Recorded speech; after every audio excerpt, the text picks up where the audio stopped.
신학이란 무엇인가? 알리스터 맥그레스 2장 중세와 르네상스. 비잔틴 신학 중심 주제들. 그리스어를 말하는 중세기 동방교의 독특한 신학은 비잔틴 신학으로 알려져 있다. 이 이름은 그리스 도시인 비잔티움에서 유래했는데 콘스탄티누스가 330년에 이 도시를 자신이 다스리는 동로마 제국의 새로운 수도로 삼았다. 이때 도시 이름이 콘스탄티노플로 바뀌었다. 그런데도 옛 도시의 이름이 그대로 남아서 1453년에 이슬람 군대 침략으로 콘스탄티노플이 함락될 때까지 이 지역에서 번창한 독특한 신학 양식에다 그 이름을 붙여 사용하게 되었다. 유스티니아우스 황제 때의 비잔틴 신학은 지성적인 면에서 상당히 중요한 세력으로 부상하기 시작했다. 동방과 서방 교회 관계가 점차 서운해지면서 비잔틴 신학자들도 자신들이 서방 신학과 다르다는 사실을 강조하게 되었으며 논쟁적인 저술들을 통하여 자기들의 이론을 강화했다. 예를 들어 비잔틴 신학자들은 법률적이거나 관계적인 범주를 사용한 서방 신학과는 달리 주로 신화라는 관점에서 구원을 이해하는 경향이 있었다. 이에 대해 그들은 서방의 카톨릭 진영에서 중요하게 생각했던 연옥 교리를 못마땅하게 여겼다. 이렇게 해서 중세 동방과 서방교의 재통합을 이루고자 했던 모든 시도는 정치와 역사와 신학의 여러 요소들이 복잡하게 얽혀 가로막히게 되었다. 콘스탄티노플이 함락되던 때에도 동방과 서방교의 차이는 여전히 줄어들지 않은 상태였다. 비잔틴 신학의 독특한 성격을 파악하기 위해서는 그 신학의 전체적인 윤곽을 살펴볼 필요가 있다. 비잔틴 신학자들은 기독교 신학을 체계화하는 데는 별로 관심이 없었다. 그들이 보기에 기독교 신학은 이미 주어진 것이었으며 따라서 그들이 할 일은 반대자들에 맞서 그것을 옹호하고 추종자들에게는 설명해 주는 것뿐이었다. 비잔틴 신학의 전반적인 기풍에 볼 때 조직신학이라는 관념은 다소 낯선 것이었다. 다마스쿠스의 요하네스 동방교회 특유의 신학을 통합한 책으로서 중요성을 인정받는 전통 신학에 관하여를 썼는데 그조차도 사변적이거나 독창적인 사상가라기보다는 우선적으로 신앙의 주석가로 평가받고 있다. 비잔틴 신학은 아타니시우스가 말씀의 성육신에 관하여에서 처음으로 제시한 원리를 그대로 따르고 있다고 볼 수 있다. 그 책에서 아타니시우스는 신학을 성인들의 정신을 표현한 것이라고 주장했다. 따라서 비잔틴 신학은 파라도시스라는 관념을 그 중에서 특히 그리스 교부들의 저술을 매우 중요하게 여긴다. 니사 그레고리우스와 고백자 막시무스 그리고 디오니시우스 아레오파기타라는 가명으로 활용한 저술가 등이 이런 면에서 중요하다. 비잔틴 신학의 역사에선 두 가지 논쟁을 특히 중요하다. 첫 번째는 725년에서 842년 사이에 발생한 논쟁인데 보통 성성 파괴 논쟁이라고 불린다.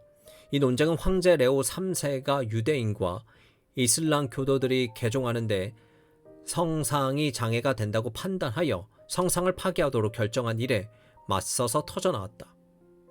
이 논쟁에서는 몇 명 중대한 쟁점들을 다루고 가장 중요한 문제로 하나님을 형상의 모양으로 나타내는 것을 성육신 교리가 어디까지 정당화할 수 있느냐의 쟁점을 다루기도 했지만 논쟁의 성격은 다분히 정치적이었다. 두 번째는 14세기에 일어난 논쟁인데 헤시카즘의 문제를 중심으로 다투었다. 헤시카즘이란 신학자들이 육체적인 훈련을 통해 자기의 눈으로 신성한 빛을 볼 수 있게 해주는 명상 방법이다. 헤시카즘은 내적 고요라는 관념을 내적으로 직접 하나님을 뵙는 수단으로 여겨 굉장히 강조하였다. 헤시카즘은 특히 신학자의 시메온과 1447년에 테살로니카의 대주교로 선출된 그레고리우스 필라마스 같은 학자들과 관계가 있다. 반대자들은 헤시카즘의 방법이 하나님과 피조물의 차이를 가볍게 여기는 경향이 있다고 주장했으며 특히 하나님을 볼 수 있다고 말하는데 놀라웠다. 이러한 비판에 맞서 팔라마스는 오늘날 팔라미즘이라고 알려진 교리를 발전시켰다. 이 이론은 신의 활동과 신의 본질을 구분한다. 이러한 구분을 통해 팔라마스는 헤시카즘이 신자들로 하여금 볼 수도 없고 말로 표현할 수도 없는 신의 본질을 만나게 하는 것이 아니라 신의 활동을 만나게 하는 것이라고 주장함으로써 헤시카즘 이론을 옹호한다. 신자들이 신의 본질에 직접 접촉하는 것은 불가능하지만 하나님이 신자들과 하나 되는 방식인 비창조적 활동에는 직접 접촉하는 것이 가능하다고 보았다. 팔라마스의 신학은 특히 평신도 신학자인 니콜라스 카바실라스가 옹호하고 발전시켰다. 그가 지은 그리스도의 안의 삶은 비잔틴 영성을 다룬 고전으로 남아있다. 그의 저작은 글레드로와 블라디미리스 로키스와 장 메연도르프 같은 신팔라미즘 학자들에 의해 재평가되었다.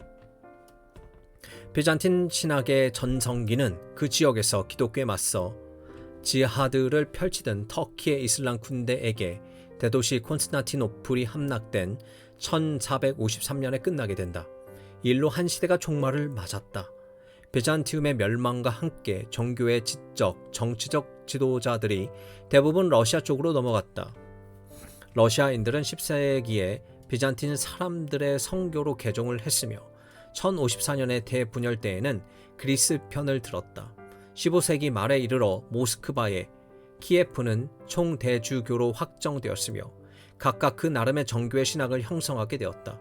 오스만 제국에 흡수되었던 그리스가 1831년에 터키의 지배에서 해방되고 나서야 비로소 이 지역에서 정교의 신학의 갱신이 이루어질 수 있었다.